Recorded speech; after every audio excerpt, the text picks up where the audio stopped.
Goedenavond, zondag 15 juni is het en dit is het Zeeuwse nieuws van vandaag.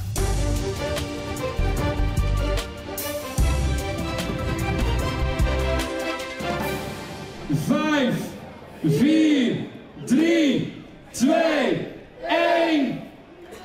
En dit wordt het bedrag. Opnieuw dus een recordopbrengst voor de Delta Ride for the Roses.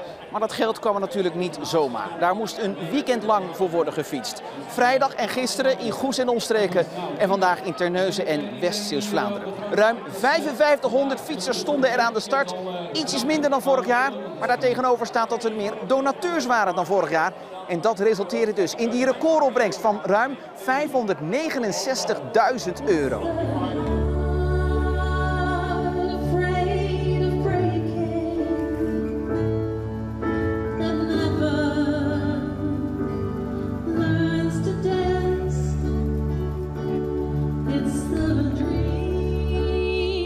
Prachtig weer, kan niet beter. We gaan richting Breskjes op.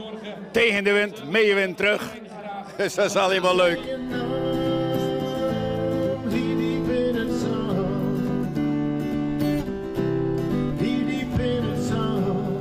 Ik wens dat mijn grote zus gezond blijft. Onze andere dochter Shay die is nu inmiddels 8 jaar schoon van de acute leukemie. En ze doet het hartstikke goed en daar heeft zij de wens voor ingevuld.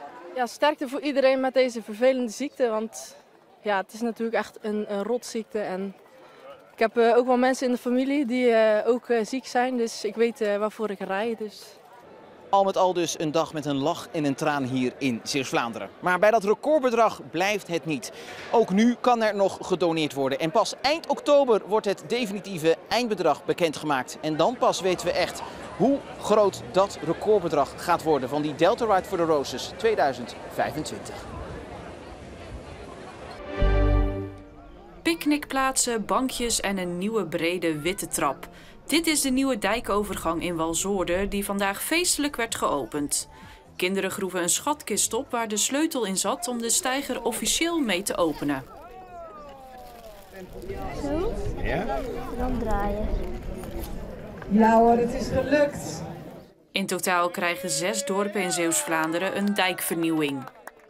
Alle dorpjes en gehuchten hebben we willen opnieuw inrichten, zodat het voor onze eigen inwoners en ook voor de recreanten aantrekkelijk is om daar te zijn. Mevrouw, wat vindt u van de nieuwe dijkovergang geworden? Lichtelijk overdreven om het zo groot voor zo'n klein dorpje aan te pakken. Maar ja, ik vind het wel mooi. Fantastisch vind ik het. Het is prachtig geworden. Als je naar een orkest zit te kijken, is het eigenlijk een soort buitentheaterzaal, denk ik. Dat is wel best heel mooi, denk ik. Bijna alle dorpen hebben hun metamorfose al gehad, alleen Paal moet nog. Naar verwachting zal de dijkovergang daar volgend jaar worden aangepakt. Aan de grens bij Sint-Jansteen ligt dit pand. Veel mensen kennen het als het voormalig terrein van Neckerman. Maar al 9 jaar zit de grootste fabrikant van smeltkaas in de Benelux in dit pand. Het bedrijf gaat €40 miljoen investeren in een nieuwe fabriek. We willen een volledig nieuwe productielijn hier neerzetten. We gaan een zekere verdubbeling van onze capaciteit doen wat we in Lokeren hebben. En ja, dat willen we proberen om in één keer heel goed neer te zetten met de topkwaliteit. Een investering van €40 miljoen in een nieuwe fabriek komt in Zeeland niet zo heel vaak voor. Maar daar eindigt het niet wat dit bedrijf betreft. Mijn levenswerk zou zijn dat ik over een aantal jaren de sleutels van dit pand kan overdragen aan mijn kinderen. En dat zij dit voortzetten. De volgende generatie en die Factory of the Future gaat daar zeker bij helpen. In de fabriek wordt bijvoorbeeld mozzarella gemaakt, maar ook de beroemde smeerkaas Goudkuipje. Door de investering in de nieuwe fabriek is er ook meer personeel nodig. Er zit natuurlijk wel heel veel capaciteit nog hier in Zeeuws-Vlaanderen. Dus juist de goede daaruit moet je ook binnen kunnen halen.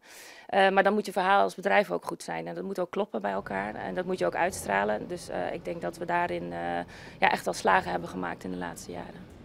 Bij Sint-Paul in Sint-Jansteen werken nu ongeveer 100 mensen. Het is het weekend van het traditionele beachvolleybaltoernooi van SAS van Gent.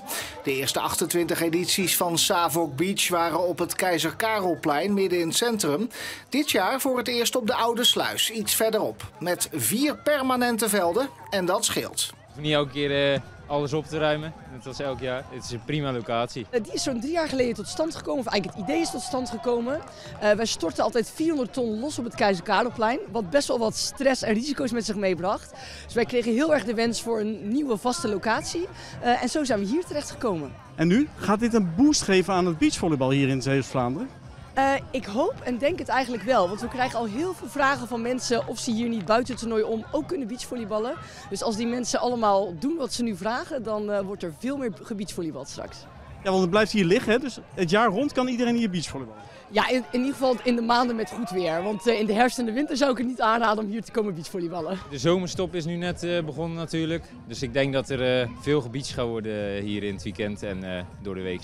Nou, ik woon niet in de buurt, maar ik vind het wel altijd heel leuk om ieder jaar terug te komen om hier het toernooi te spelen. Stad van Gent heeft best wel een actief verenigingsleven, dus wij doen ook mee met onze carnavalsvereniging ieder jaar. En soms met wat vrienden die dan, als we er niet genoeg hebben bijvoorbeeld, aanvullend meedoen. En er zijn best wel veel mensen die dat doen, dus vriendenclubjes die dan zich inschrijven om een recreatief toernooitje te spelen.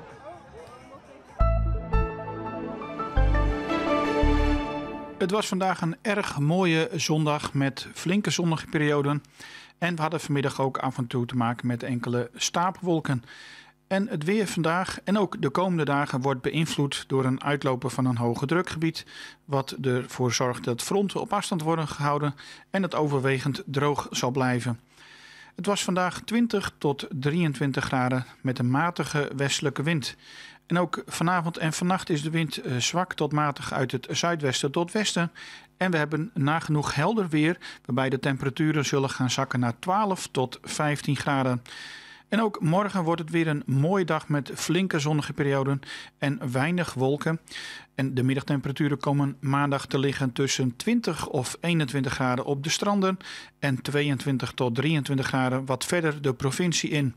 De wind is morgen matig uit het noordwesten en komende week, zoals gezegd, blijven we invloed houden van het hoge drukgebied. En dat zorgt ervoor dat er met een westelijke tot noordelijke wind op zich geleidelijk wat warmere lucht wordt aangevoerd.